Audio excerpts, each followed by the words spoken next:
Alessandra D'Angelo, bonjour. Bonjour. Vous êtes avocate, journaliste d'investigation, chroniqueuse radio, conférencière et écrivaine.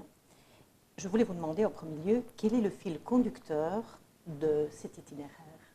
En fait, ce qui m'a intéressée, c'est d'aller voir un petit peu ce qui se passait au pays de l'ombre, puisqu'on a tous une part d'ombre et de lumière, la part d'ombre qu'on réfute souvent en nous, et c'est ça qui me paraît intéressant dans l'agir criminel, c'est de comprendre pourquoi à un moment donné on bascule hors la loi. Alors effectivement, il y a un début de parcours comme avocate, mais bon, comme vous le savez, quand on est avocat, on traite un dossier à froid, après.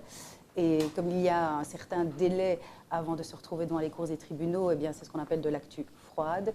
Donc ça me paraissait plutôt intéressant comme journaliste d'aller voir sur le terrain et beaucoup plus vite et beaucoup plus dans l'action ce qui s'y passait. Vous faites toujours référence à des faits de société marquants. Oui. Et je voudrais bien tracer avec vous l'itinéraire un peu de ces différentes investigations, de ces différentes recherches. Donc la première, c'est Ma liberté d'expression, c'est un outil pédagogique qui s'adresse particulièrement aux adolescents. Qu'est-ce que vous avez voulu démontrer? Je dirais, c'est un petit outil pédagogique pour les 7-77 même. Oui. Et ce qui a généré cet écrit, ce sont les événements de Charlie Hebdo en 2012. Mes enfants étaient encore plus jeunes à l'époque. Et un soir à la maison, ils m'ont dit « Mais maman, on ne comprend pas pourquoi est-ce qu'on peut mourir simplement parce qu'on a tenu un crayon et qu'on a fait un dessin. » Et donc je suis partie de là, avec des petits personnages.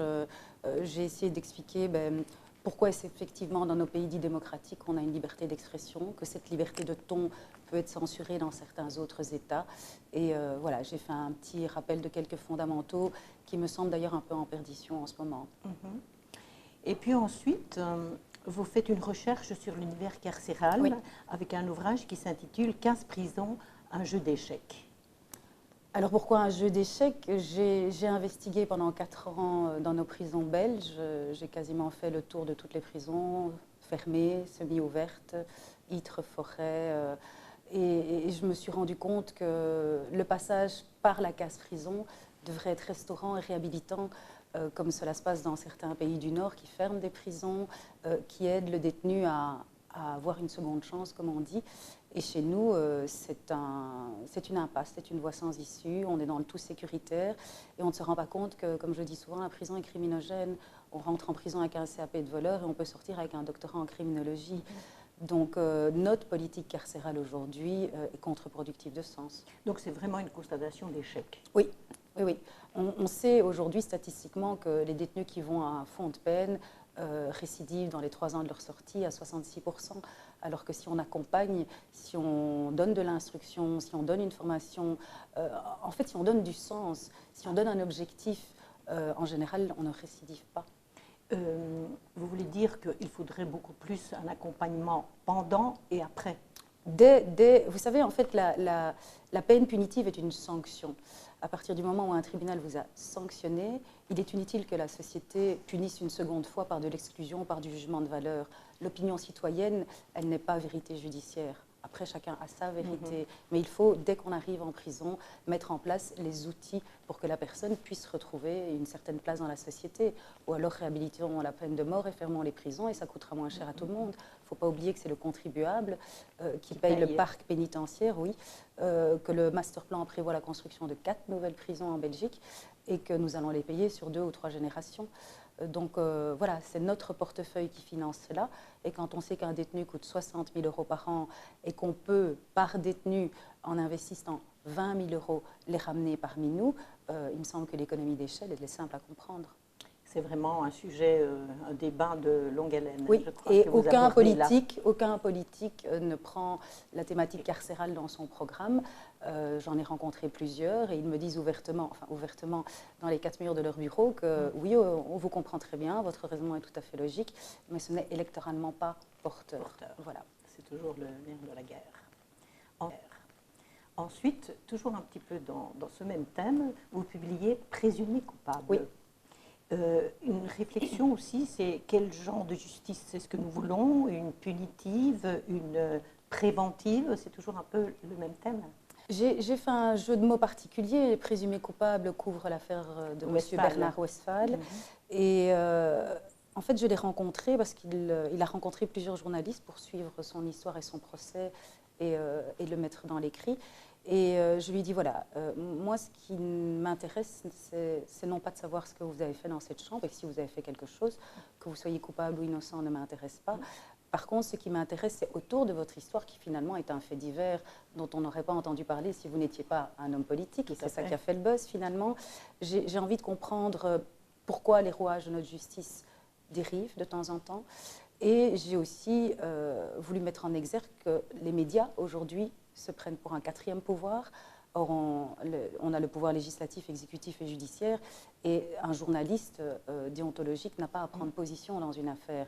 Et quand vous voyez qu'au bout de 6 jours d'incarcération préventive, un organe de presse titrait déjà assassin, ce qui est un jugement de valeur, hein, je vous rappelle qu'on est quand même présumé coupable tant qu'on n'est pas passé devant un tribunal, et en l'occurrence il a été acquitté. Présumé innocent, pardon. Et donc là en l'occurrence il a été acquitté. Donc après, chacun pense ce qu'il veut, mais aujourd'hui, il y a une vérité judiciaire. Et donc oui, présumé coupable, j'ai essayé de mettre en exergue certaines dérives de notre système judiciaire. Voilà. Est-ce que vous croyez que justement l'image médiatique du personnage de Werner Westphal a joué en sa défaveur ou en sa faveur? Est-ce que les médias se seraient acharnés autant sur le personnage si ça avait été le Quidam? Non, écoutez, je pense qu'aujourd'hui, parce que vous savez, dès qu'il a été acquitté, le lendemain, on ne parlait plus de lui dans la presse, alors que ça, c'était sidérant. Il a fait la une de nos médias pendant quasiment 3 ans, hein, entre sa préventive et son procès, et du jour au lendemain, plus rien. Donc, il avait servi, il avait terminé de nourrir et d'alimenter une certaine presse. Quant à l'opinion publique, je pense que M. Morandini, le président du tribunal de la Cour d'assises de Mons, a tellement bien expliqué ce qu'était une justice aux 12 jurés qu'ils n'ont absolument pas été influencés, puisqu'ils l'ont quand même acquitté à 12 jurés sur 12, je le rappelle.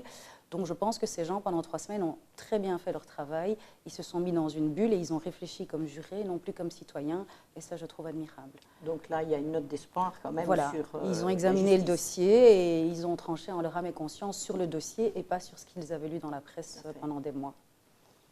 Et puis alors, vous abordez l'affaire Lermite. Oui. L'affaire Lermite, c'est plutôt une analyse juridique, psychiatrique. Qu'est-ce qui peut amener une mère qui a mis au monde des enfants, qu'est-ce qui peut amener une mère à tuer ses propres enfants?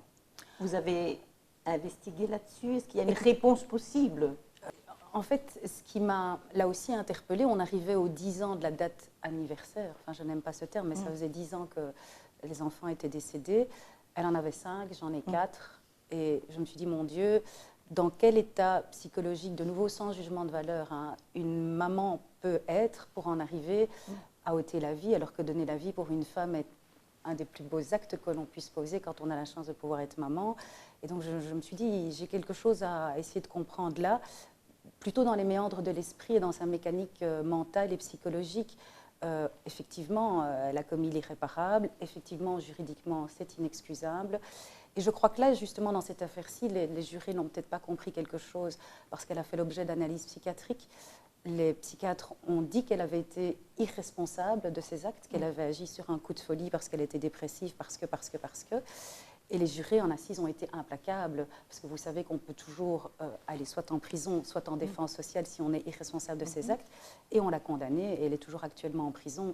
Or, je pense que cette femme avait besoin d'un suivi thérapeutique, ça aurait été plus utile pour elle. Donc voilà, c'est ça que j'ai essayé d'expliquer dans cet ouvrage. C'est impardonnable, mais c'est compréhensible en tout cas, j'ai essayé de comprendre. Et puis nous arrivons à une autre enquête, prostituée alimentaire. Oui. Prostituée alimentaire, prostituée, c'est la marchandisation des corps a toujours existé. Mais bien peut-être qu'il y a un phénomène nouveau, et dans les étudiantes qui se prostituent pour pouvoir payer leurs études, et peut-être aussi les mamans monoparentales. Ce qui m'a surpris, alors c'est un hasard parce que j'avais déjà commencé mon enquête, mon document au moment de l'actualité, mais souvenez-vous, l'année passée, à l'automne, il y a eu tout un buzz avec ce bus publicitaire qui s'était installé devant les campus universitaires, notamment à Bruxelles, pour faire la promotion de sites proposant des sugar daddies. Et je terminais justement mon écrit à ce moment-là. Effectivement, il y a 2 tranches de la population qui m'ont intéressée. Ces jeunes qui aujourd'hui marchandisent leur corps simplement pour se payer du luxe et du superflu. Je me dis, tiens, quel est le rapport à sa sexualité? Enfin, moi, à mon époque, c'était plutôt encore le mythe du prince charmant. Oui. En tout cas, on ne marchandisait pas son corps s'il n'y avait pas, entre guillemets, une nécessité économique ou alimentaire. Et ici, on voit des jeunes femmes qui sont à l'UNIF, qui, entre guillemets, n'ont pas de difficultés particulières et qui s'offrent des petits plus en utilisant ce qu'une femme, normalement, a de plus précieux, c'est son intime. Donc, c'est une partie de l'ouvrage. Et la seconde partie, c'est de se rendre compte aujourd'hui, dans nos pays dits riches, nous avons quand même 24% de la population qui est en risque de déclassement, c'est-à-dire qui risque de vivre sous le seuil de pauvreté. Et sur ces 24%, vous avez 17% de femmes et des mamans monoparentales.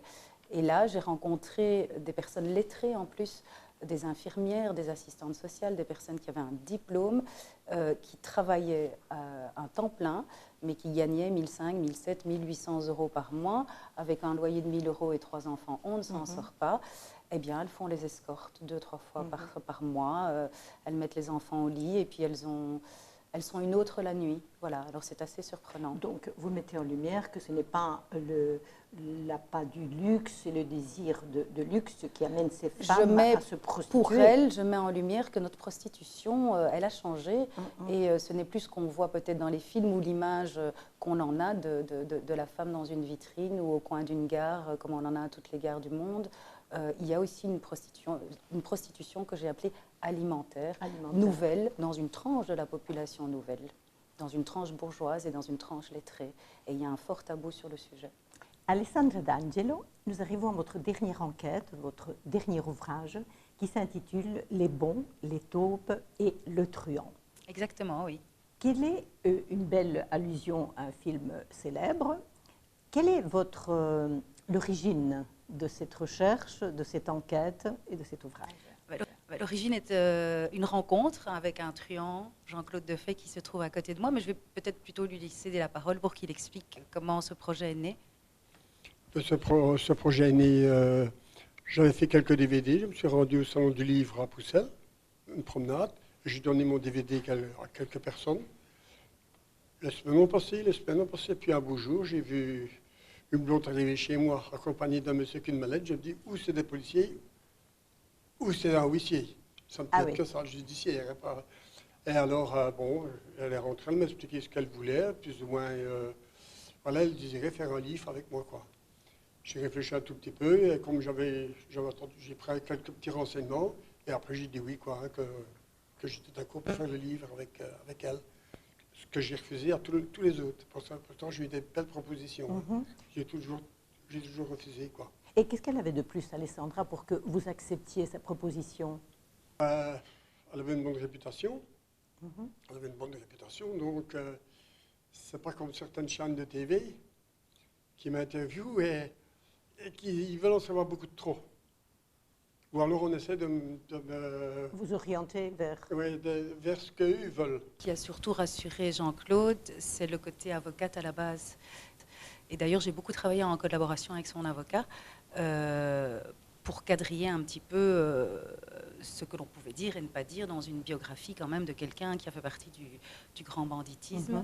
Donc il y a eu un travail triple, à la fois un travail d'archives, parce qu'il y a eu pas mal de parutions de presse sur lui, il était quand même ennemi public numéro 1 dans les années 70, un travail donc d'archives, un travail d'entretien avec lui hebdomadaire, pour qu'il me raconte son vécu, et puis alors un screening avec son avocat. J'ai aussi vu toutes les pièces de ses différents procès, les documents d'instruction, et donc voilà, j'ai ressassé le tout, j'ai compilé le tout pour faire quelque chose de construit, mais je dirais que la rencontre avec Jean-Claude m'a amené à un autre constat, c'est-à-dire qu'il fait partie d'une époque, d'ailleurs je dis que c'est le dernier des Mohicans en introduction de l'ouvrage, il fait partie d'une époque de ces parrains à la Scorsese, de ces truands qui avaient une certaine forme, entre guillemets, de code de l'honneur, de hiérarchie. On était un chef, on avait ses lieutenants, on ne touchait pas aux femmes, aux enfants. Alors évidemment, il y avait des règlements de compte, mais en fonction de leur code à eux, c'était une société très codifiée à l'époque, hein, le grand banditisme. Et aujourd'hui, ce genre de truand, en tout cas, a disparu. Donc les codes ont changé aujourd'hui. Et les codes ont changé. On est passé du gangstérisme au gang-terrorisme, comme je dis toujours. Ce sont des truands qui sont plus numérisés. On achète en ligne, on a des armes, on va dans le darknet, on trafique dans tout ce qui est online. Ce sont les bandes urbaines, ce sont les bagarres entre clans. Il y a une chose fondamentale que j'ai vue aussi dans toute sa vie et dans tout son parcours, et ça, on peut lui laisser, même s'il dit toujours qu'il a fait un parcours hors la loi et qu'il ne le regrette pas, c'est qu'il n'a jamais trahi personne. La trahison, dans sa génération, n'était pas acceptable. On ne balançait pas. Il y avait un code de l'honneur. Voilà, il a pris ses peines de prison, il n'a jamais balancé des complices. Or, aujourd'hui, on balance pour avoir une remise de peine, on balance pour sortir plus vite. Et il a respecté ses codes et ses valeurs à lui, alors qu'ils ne sont peut-être pas nos codes sociétaux, mais il y a eu une forme de ligne de conduite qui a toujours été la même, du début à la fin de sa vie, et qui, quelque part, me l'a rendu sympathique. Voilà, même s'il n'était pas... s'il était de l'autre côté du mur par rapport à nous. Voilà. C'était une belle rencontre, Alessandra. Je veux dire, un témoignage de ces années 60-70. Oui, une très belle rencontre. Et pour revenir rapidement sur le titre, pourquoi les bons, les taupes et le truand, et le truand au singulier et les taupes au pluriel, voilà, parce que je me suis rendu compte en analysant son dossier et en lisant d'autres histoires de cette époque-là, que ceux qui se disent blancs sont parfois gris. On sait qu'il y a des flics ripoux. Le curseur n'est pas toujours là où on le pense. Et souvent, vous savez, quand vous parlez à des commissaires ou autres, sans faire de généralité, ils vous disent si j'avais pas été l'un, j'aurais pu être l'autre. Donc voilà, je parle aussi de tout ce côté un peu noir de notre police dont on ne parle pas toujours. Et alors, dernière chose, je termine le livre en expliquant l'attrait du crime. Depuis toujours, tout ce qui est noirceur intéresse aussi bien les productions théâtrales, littéraires, cinématographiques. Vous savez, c'est quand même surprenant que beaucoup de femmes écrivent, par exemple, à des détenues ou sont amoureuses d'hommes qui sont en prison, les épousent ou se marient. On les appelle d'ailleurs des hybristophiles, ça c'est le terme psychologique. C'est les femmes qui sont amoureuses de personnes hors la loi. Et puis il y a aussi tout ce syndrome qu'on appelle de Bonnie and Clyde, fuir avec un Robin des Bois qui brave l'interdit. Et ça nous renvoie à notre propre part d'ombre. Qui n'a jamais passé un feu rouge à l'orange alors qu'on sait qu'il faut s'arrêter?